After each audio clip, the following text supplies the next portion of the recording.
তারপরে পেঁয়াজ দিয়ে দিলাম,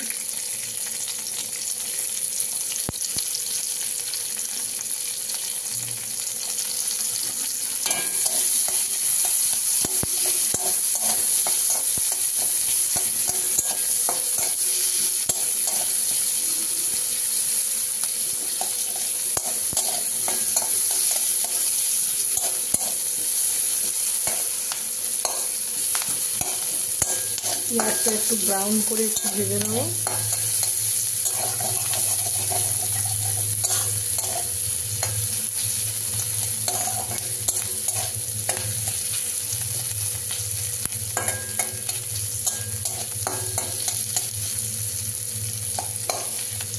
এই রেসিপিটা আমি পুরো দেখাচ্ছি, পজ করছি না, আমি পুরোই দেখাচ্ছি, তোমরা একটু মন দিয়ে ভালো করে দেখো।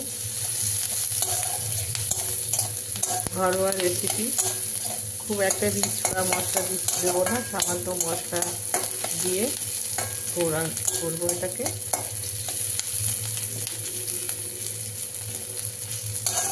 একটুখানি পনির আর একটু মাশরুম আমার ঘরে বেঁচেছিল, তো আমি ভাবলাম একটু এটা করে নিই, সেটা তোমাদের সঙ্গে একটু শেয়ারও করে নিচ্ছি। তোমরা মন দিয়ে একটু দেখো। দেখো, যারা পারফেক্ট তো রান্নায় তাদের জন্য নয়, যারা একদম কিছু রান্না জানে না তাদের জন্য এই রেসিপিগুলো করা।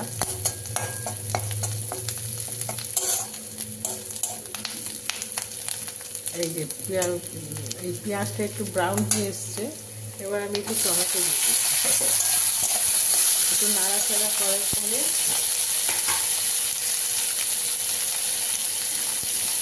একটু হলুদ দিলাম, একটু লঙ্কা গুঁড়ো দিলাম, একটু জিরে গুঁড়ো দিলাম, আর আদা রসুন, এই আদা রসুনের পেস্ট একটু দিয়ে দিলাম,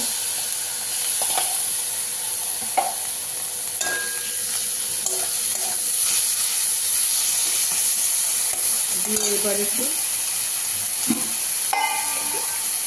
মাঝে মাঝে অল্প একটু জল দিয়ে এটাকে একটু কষিয়ে নিতে হবে।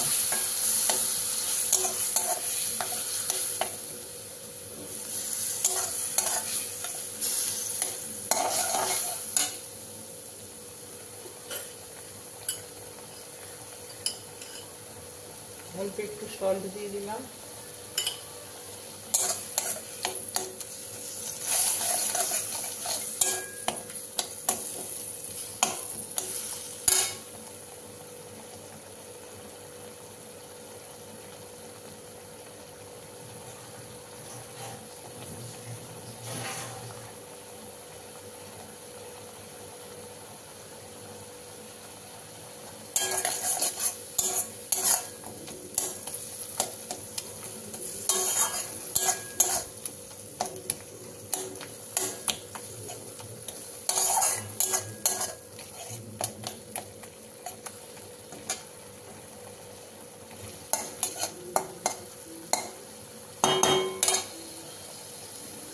পনিরগুলো দিয়ে দিলাম,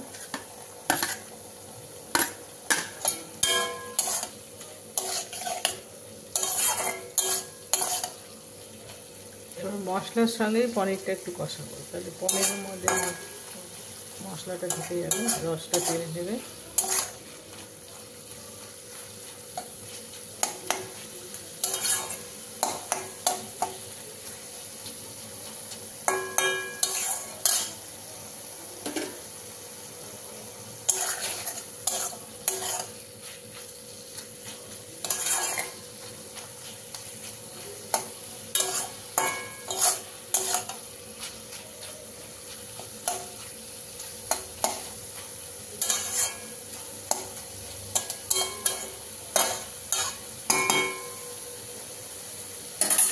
মাশরুমটাকে এর উপর দিয়ে, মাশরুমটাকে হালকা বয়েল করে কেটে নিয়েছিলাম, এবার এটাকে উপর থেকে একটু ছড়িয়ে দেবো।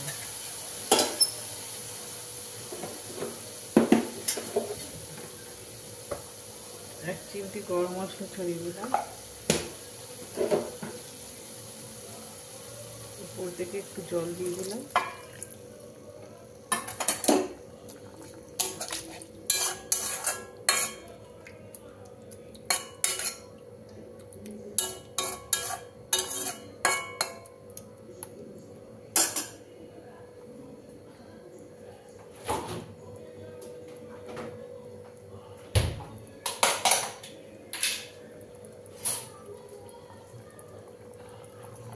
একটু বাটার দিয়ে দিলাম অল্প একটু।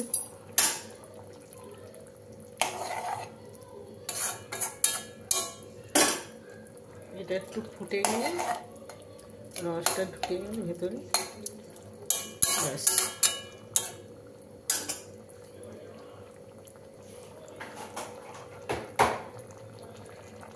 তারপর কত সুন্দর চটজলদি শর্টকাট একটা পনির ক্যাপসিকাম বলছি, এই মাশরুম হয়ে গেল তৈরি।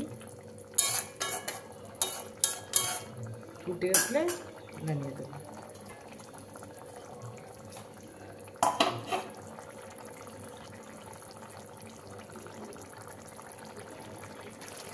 এই আমার রান্না শেষ।